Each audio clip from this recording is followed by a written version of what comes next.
The Greater Good Science Center presents Half Full, Social Science for Raising Happy Kids, a discussion series between Dr. Christine Carter and Kelly Corrigan.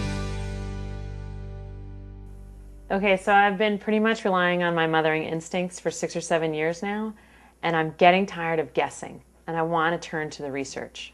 I am ready to base my decisions on something a little firmer, a little more solid than old wives' tales and what my mother-in-law says.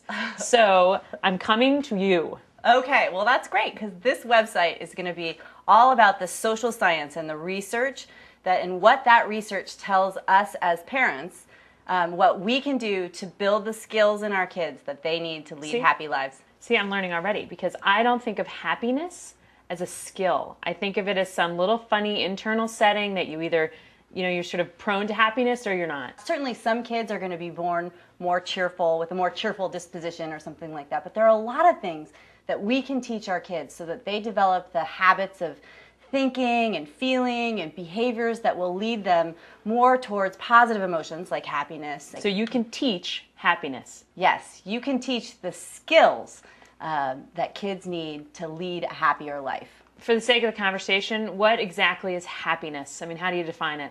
All right, I like to think about what makes up a happy life, or what is going to make up a happy childhood. Right, ice for our cream, kids. rollerblades, right. Dora the Explorer. I think those are positive emotions about the present, and I like to think of a happy childhood as being full of all different types of positive emotions. So those are positive emotions in the present, but we also need to really think about a happy life being full of other sorts of positive emotions, like those about the past, like gratitude and appreciation. Lack of regret.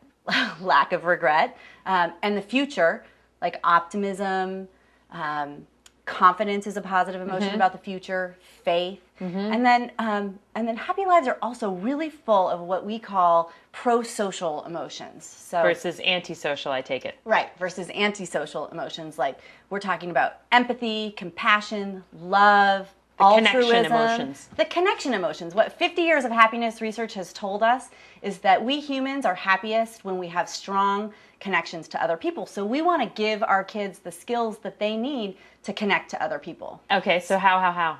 So what we want to do is teach our kids emotional literacy. So emotionally literate kids can read and understand and respond appropriately to their own emotions and also to the emotions of other people. And so let me tell you why this is so important. Emotionally literate kids form stronger friendships. They're able to really soothe themselves better, which means that they experience negative emotions for less time. Oh, you're taking me back to like those nasty nights when I was hoping that my 9-month-old could soothe herself. Yeah, but I'm actually talking about an 8-year-old, a 15-year-old, ourselves as adults being able to soothe themselves. So we're, as humans, going to feel anger, anxiety, some negative things. And if we can kind of talk ourselves down better, or just have the emotional intelligence to move away from those negative emotions, we're going to lead a happier life. That's nice. So, maybe I might learn a little thing or two myself. So emotionally literate kids are sick less as well. And emotional literacy is one of the strongest predictors of school success and of later career success that we have. Stronger even than IQ.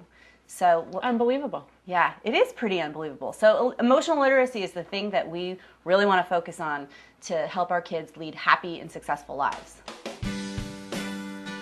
Join us next time on Half Full, Science for Raising Happy Kids, when we discuss teaching kids the tools they need to love learning.